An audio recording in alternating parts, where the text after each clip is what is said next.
Romeo pictures ராகுல் அவர்களை என்னுடைய இடத்தில் சந்திப்பதில் மிகுந்த மகிழ்ச்சி. நல்ல மனிதர், நல்ல சகோதரர், மிக சிறந்த தயாரிப்பாளர். தமிழ் சினிமா நல்லா இருக்கணும்னு நினைக்கக்கூடிய இளம் தயாரிப்பாளர்களில் மிக முக்கியமான ஒருவர். இந்த ரோமியோ பிக்சர்ஸோடைய குடும்பத்திலேருந்து அடுத்த படத்திற்கான ஒரு வெளியீடு இன்றைக்கி வந்து செய்திருக்கிறோம்.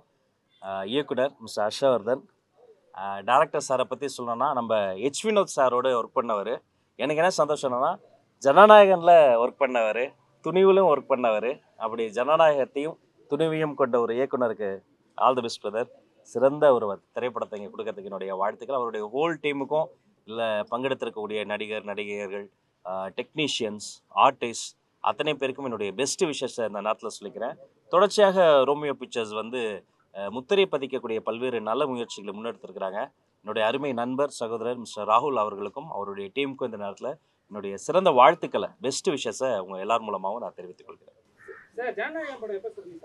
சொல்லுங்க. சென்சார் வாங்கி தானே ரிலீஸ் ஆகணும். சென்சார் கொடுத்தீங்கன்னா ரிலீஸ் பண்ணிடலாம். அதற்கான வேலைகளும் நடந்துட்டுருக்கு.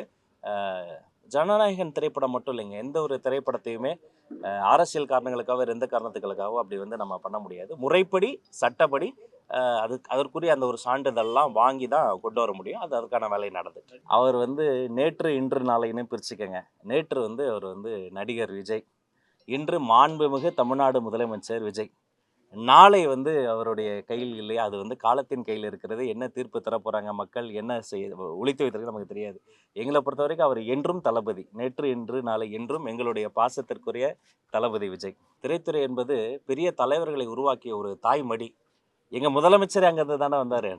அதனால் எல்லா கோரிக்கையுமே பரிசீலித்து எந்தெந்த கோரிக்கையை வந்து நிர்வாக ரீதியாக சரி செய்யணுமோ அதை பண்ணி, எந்தெந்த கோரிக்கைக்கு நிதி தேவை உண்டோ அதையும் பண்ணி, மாண்புமிகு தமிழ்நாடு முதலமைச்சர் திரு விஜய் அவர்களோடு கலந்து பேசி அவரினுடைய ஆலோசனை மற்றும் அறிவுறுத்தல்படி எல்லா கொள்கையும் ஒவ்வொன்றாக சரி செய்யப்படும். டிக்கெட் விலையை கூட்டணும் 400, 300, 450 அது பார்த்தா கொஞ்சம் பயமா இருக்கு. 450 ரூபா 300 ரூபாய்க்குலாம் இப்போ உள்ள டிக்கெட் வருவாங்களா என்னன்னு அது உங்களுடைய பரிசீலனைகள் இருக்கு. இப்போ மற்ற மாநிலங்கள்னா பார்த்தீங்கன்னா ஒவ்வொரு மாநிலத்தில் அந்த திரையரங்கத்தை, அதாவது அந்த டிக்கெட் ப்ரைஸ் வந்து ஏற்றிக்கிட்டே வந்துட்டாங்க. டக்குன்னு ஏற்றிடும். அதுக்கேற்ற மாதிரி அந்த எக்ஸ்பீரியன்ஸை அவங்க மாற்றிக்கிட்டே வந்துட்டாங்க.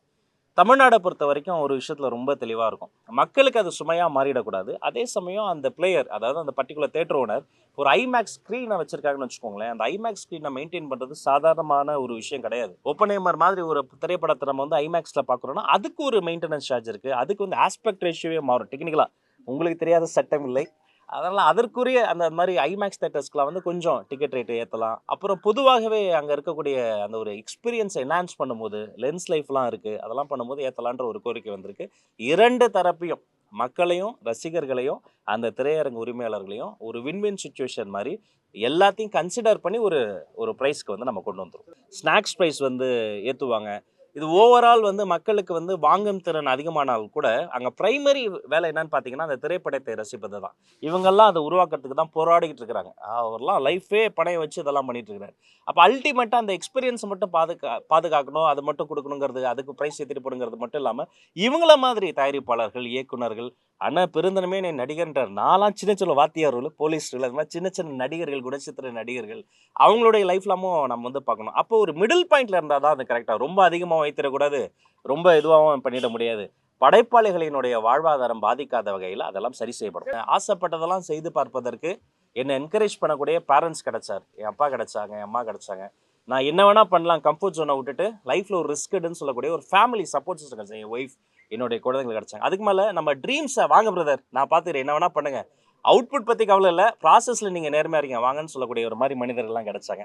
அதெல்லாம் எக்ஸ்ப்ளோர் பண்ணோம். அந்த வழியில் அரசியலுக்கும் நீ வா, நான் பார்த்துக்கிறேன், நீ வந்து நில்லு அப்படின்னு ஒரு அண்ணனை போல என்னுடைய முதல்வர் கிடைச்சாரு. அதனால இந்த ஒரு பொறுப்பு, இன்னொரு கூடுதல் பொறுப்பை மக்களோடு தொடர்பு கொள்ளும் ஒரு கருவியாக தான் நான் பார்க்கிறேன். முதல்வருடைய பிறந்தநாள் வந்து ஜூன் 19ஆம் தேதி பிறந்தநாள் பரிசா வருது. தொண்டர்கள், ரசிகர்கள் எல்லாம் ரொம்ப ஜனநாயகம் வருதுன்னு சொல்றாங்க. என்ன வருது, அந்த நம்பிக்கை நிறைவேறுமா? நீங்க வந்து அவருடைய ரசிகராக, தொண்டராக, நிர்வாகியா, அமைச்சரா என்னன்னு சொல்லுங்க. திரைப்படம் என்பது ஒட்டுமொத்தமாக இந்த சமூக கொண்டாட்டத்தில் ஈடுபட்டிருக்கிற எல்லாருக்குமான ஒரு பண்டிகை. அவருடைய படம் வெளிவரு ஒரு பண்டிகை.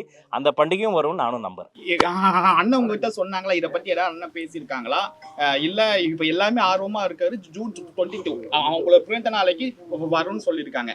உங்ககிட்ட ஏதாவது சொல்லியிருக்காங்களா? இது முதலமைச்சர் அமைச்சர்கிட்ட சொன்னதெல்லாம் நான் எப்படி உங்ககிட்ட சொல்ல? அதெல்லாம் வந்து அப்படி இல்லை, சொல்லக்கூடாதுன்னு ஒன்றும் இல்லை. இந்த ஒரு படம் மட்டும் இல்லை, எந்த ஒரு சச்சரமும் சிக்கலும் நமக்கு வந்த சிக்கல் கூட மற்றவங்களுக்கு வந்துடக்கூடாதுன்ற கன்சர்ன் எங்களுக்கு இருக்குது. அதனால் பிடிச்சவங்க பிடிக்காதவங்க அந்த கட்சி இந்த கட்சி அந்த பார்ஷியலிட்டியே கிடையாது. ஏதாவது ஒன்றா கூப்பிட்டு ராஜ் இங்கே வா அப்படின்னு கூப்பிட்டு இது எப்படின்றாங்க அதை போய் செக் பண்ணுங்கள், அதோடைய சாத்தியக்கூறுலாம் பாருங்கள், பாசிபிலிட்டிலாம் பார்த்துட்டு என்ன பண்ணலான்னு சொல்லுங்கன்னு கூப்பிட்டு சாரே கூப்பிட்டு வந்து சொல்லுவார். திரைத்துறை சார்ந்த விஷயங்களை பொறுத்த வரைக்கும் அது டிக்கெட் ப்ரைஸிங்காக இருக்கட்டும் அல்லது மற்ற ஏதாவது ஒரு சங்கடங்கள் ஏதாவது தொழிற்சங்கத்துலேருந்து வந்து ஏதோ கோரிக்கை வச்சலாக இருக்கட்டும், அவர் வந்து அதை சரி செய்யணும் தான் பார்ப்பார். அதனால் அது அந்த வேலையில் தான் நாங்களும் இருக்கணும், நாமளும் சரி செய்வோம்.